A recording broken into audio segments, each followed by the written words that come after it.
Halo, Assalamualaikum warahmatullahi wabarakatuh. Perkenalkan, saya Meza Rizkia Putri, Ekonomi Syariah 5B. Di sini saya akan memaparkan materi saya yang ditarik dari seorang tokoh yang bernama Imam Al-Ghazali.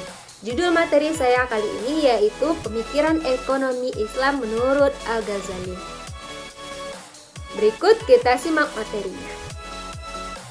Yang pertama ada biografi dan pendidikan Imam Al-Ghazali. Nama asli Imam Al-Ghazali ialah Muhammad bin Ahmad Al-Imamul Jalil Abu Hamid At-Tusi Al-Ghazali. Ia lahir di Tusi, daerah Khurasan, wilayah Persia tahun 450 Hijriah atau 1058 Masehi. Pekerjaan ayah Imam Al-Ghazali ini ialah memintal benang dan menjualnya di pasar-pasar. Ayahnya termasuk ahli tasawuf yang hebat. Sebelum meninggal dunia, ia berwasiat kepada teman akrabnya yang bernama Ahmad bin Muhammad Ar-Rozakani agar dia mau mengasuh Al-Ghazali. Ayah Imam Al-Ghazali menyerahkan hartanya kepada Ar-Rozakani untuk biaya hidup dan belajar Imam Al-Ghazali.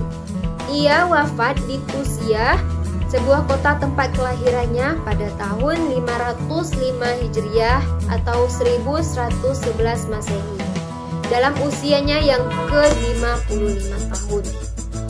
Pada masa kecilnya, Imam Al-Ghazali mempelajari ilmu fikih di negerinya sendiri pada Syekh Ahmad bin Muhammad Ar-Rozakani, yaitu teman akrab ayah Imam Al-Ghazali. Kemudian ia belajar pada Imam Abi Nazar Al-Ismaili di negeri Jurjan. Setelah mempelajari beberapa ilmu di negerinya, maka ia berangkat ke Naisabur dan belajar pada Imam Al-Haramain. Disinilah ia mulai menampakkan tanda-tanda ketajaman otaknya yang luar biasa dan dapat menguasai beberapa ilmu pengetahuan pokok masa itu seperti ilmu mantik atau logika, falsafah dan fikih mazhab Syafi'i.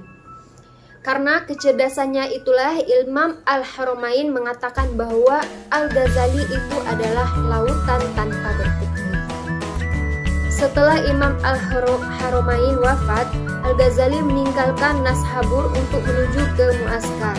Ia pergi ke Muaskar untuk melakukan kunjungan kepada Perdana Menteri Nizam Al-Muluk dari pemerintahan Bani Saljuk. Sampai di sana, ia disambut dengan penuh kehormatan sebagai seorang ulama besar. Nizam Al-Muluk akhirnya melantik Al-Ghazali pada tahun 484 Hijriah atau 1091 Masehi sebagai guru besar pada perguruan tinggi Nizamiyah yang berada di kota Baghdad. Al-Ghazali kemudian mengajar di perguruan tinggi tersebut selama 4 tahun.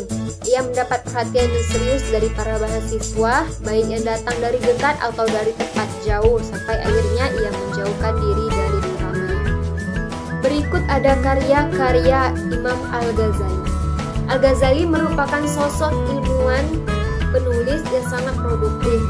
Berbagai tulisannya telah banyak menarik perhatian dunia. Akan tetapi, karya-karya penting Al-Ghazali meliputi Al-Munqidh min Ad-Dalalah, penyelamat dari kesesatan, Ihya Ulumuddin, menghidupkan kembali ilmu agama, terutama tentang kitab Asy-Syaib, Al-Iqtisad fi Al-Iqtiqaq, kitab kebangsaan, modernisasi dalam keyakinan, At-Tibral, Masbuk fi Al-Nasihah Al-Muluk, logam mulia bantangan tentang nasihat terhadap para penguasa. Nah, selanjutnya yaitu yang terpenting adalah pemikiran ekonomi Al-Ghazali. Berakar dari sebuah konsep yang dia sebut sebagai fungsi kesejahteraan sosial Islam.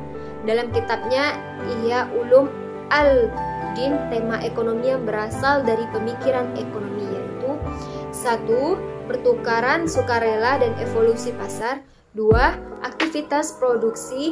3. Evolusi uang dan barter. 4. Peranan negara dan keuangan publik.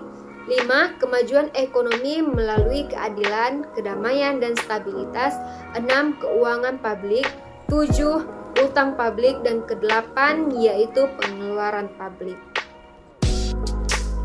Baiklah, mungkin dari itu saja materi saya kali ini dari Imam Al-Ghazali.